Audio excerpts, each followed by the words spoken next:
महेश्वर गुरु साक्षात पर ब्रह्मा तस्मै श्री गुरुवे नमः। मैं सबसे पहले विप्र फाउंडेशन के राष्ट्रीय अध्यक्ष राधेश्याम शर्मा जी, सुशील ओझा जी, जितेंद्र जी भारद्वाज, गौरव वल्लभ जी ने पूछा ब्राह्मण कौन है। मैंने कहा जो परोपकारी है और जिसमें अहंकार नहीं है और जो पराई पीड़ा में पड़ने वाला है उसका नाम ब्राह्मण है। वेदों में लिखा है ब्राह्मणोस्य मुखमासीत् बा भूराजन्यः कृतः उरु तदस्य वैश्यः प्रत्यांग शूद्रो अजायत। भगवान के शरीर से ही चारों वर्णों की उत्पत्ति हुई है और ब्राह्मण एक विप्र समाज ऐसा समाज है जो सबको साथ लेकर चलता है।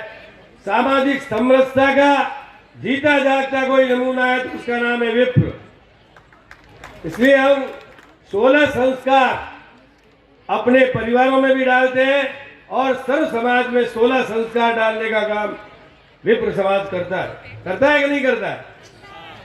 इसलिए सामाजिक समरसता का प्रतीक यदि कोई है तो वो विप्र समाज है। इसी प्रकार अध्ययन अध्यापन का काम निश्चित रूप से ब्राह्मण समाज करता आया है और उसके कारण अब समाज में अलग अलग धाराओं में जाने की आवश्यकता है। गौरव वल्लभ जी ठीक कह रहे थे कि हमारे समाज में आईएएस बने, आईपीएस बने, स्टेट सर्विसेज में लोग आए, डॉक्टर और इंजीनियर बने, लेकिन इसके बनने के लिए समाज को आवश्यक प्रबंध करने होंगे।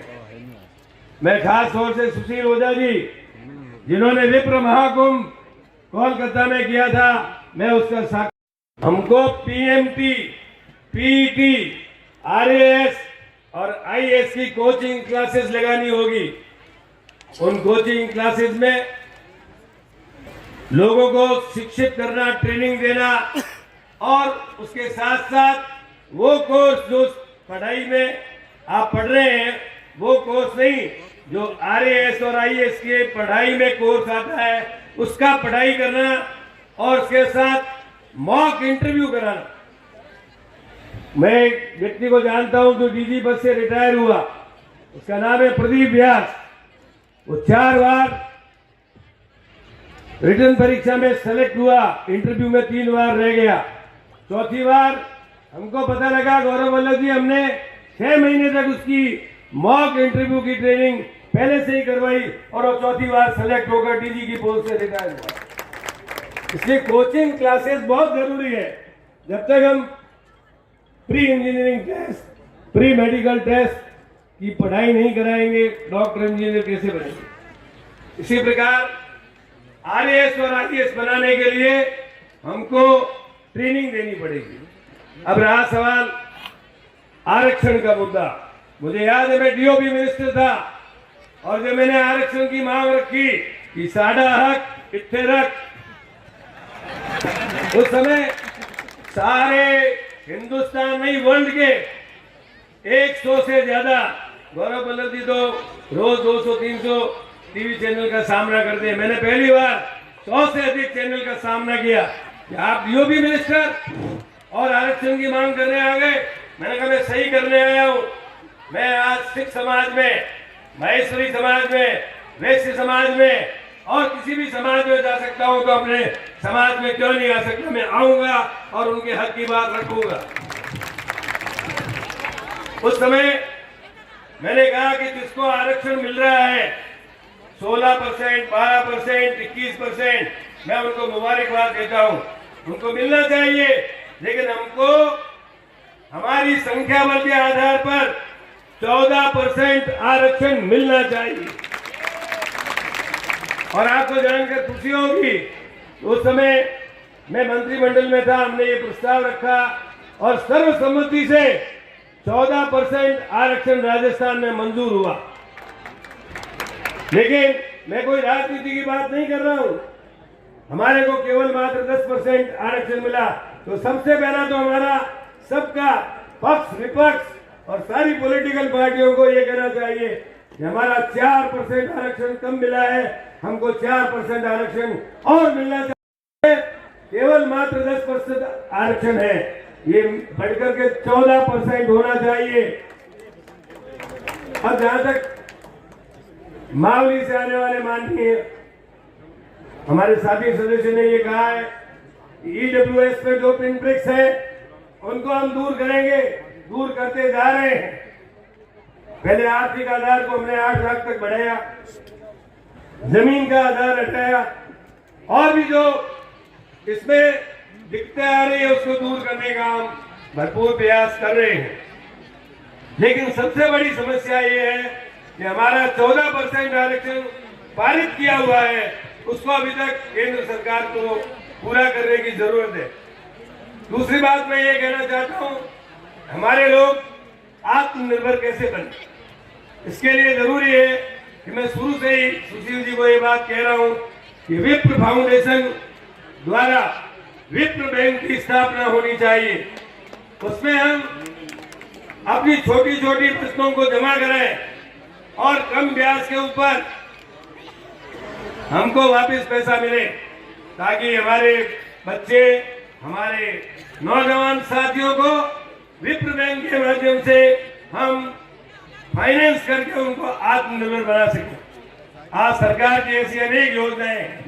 कोई व्यक्ति वेयर हाउसिंग का गोदाम बनाता है तो 1 करोड़ रुपए की लागत पे 75% अनुदान, यानी 75 लाख का अनुदान।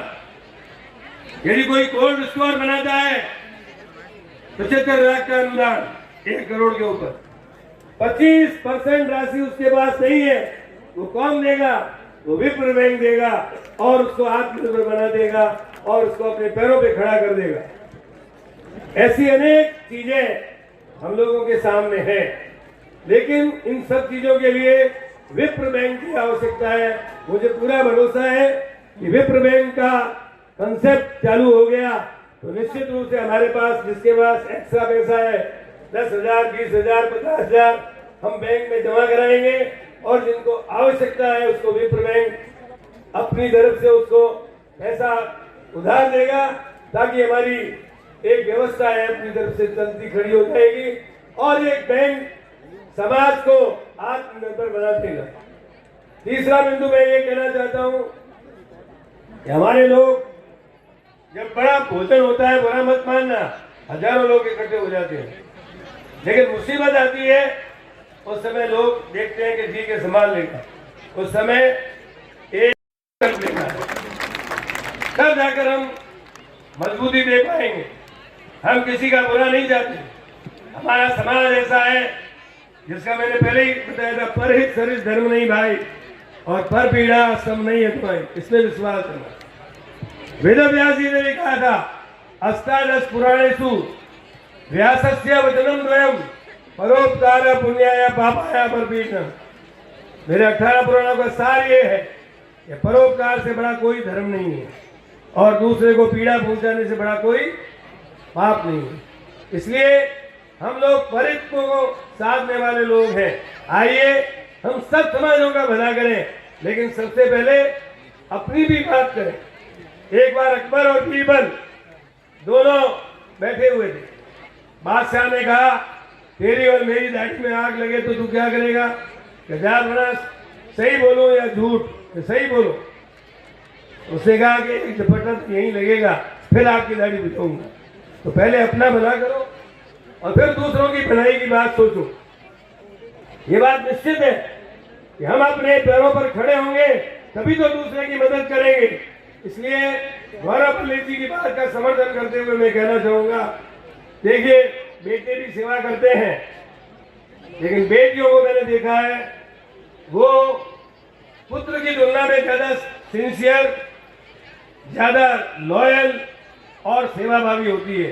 इसलिए बेटे और बेटी में फर्क मत समझो, उसकी भी पूरी हिफाजत करो और बेटे की तरह उसको आगे पालो।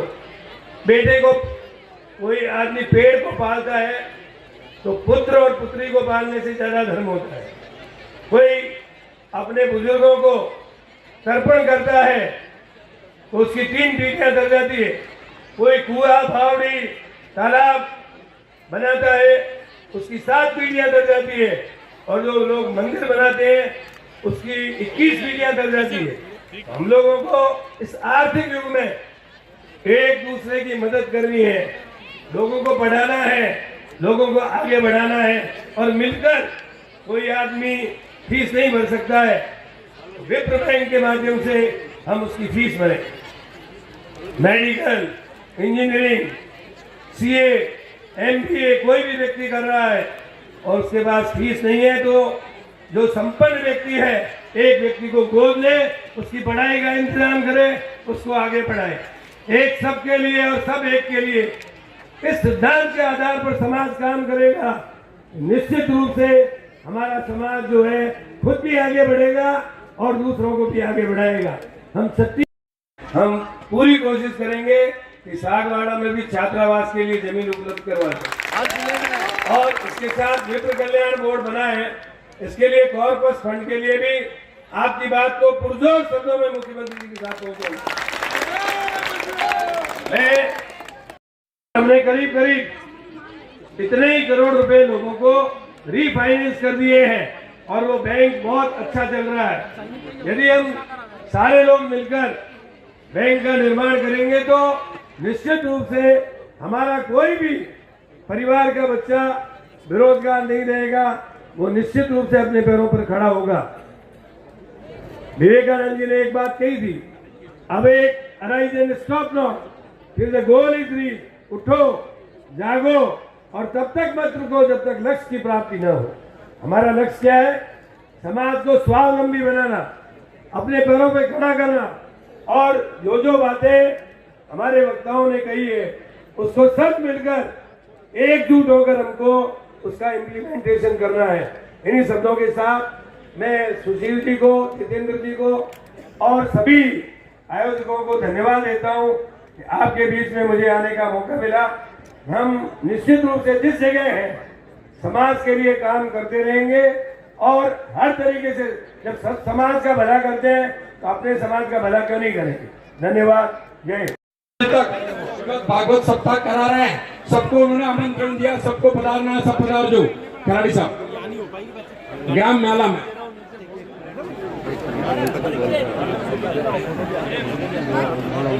बोले भारत माता की वंदे, बोलिए परशुराम भगवान की, विप्र महाराज की।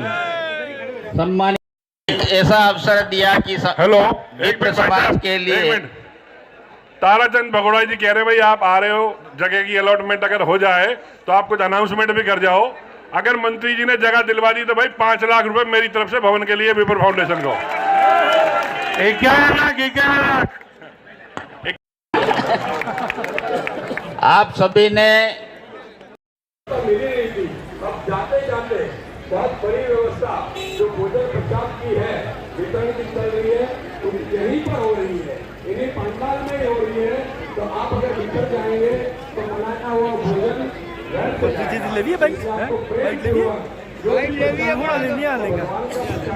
नवरात्रि के 5वां दिन है, मातेश्वरी माँ गायत्री के अन्नपूर्णा का प्रसाद है।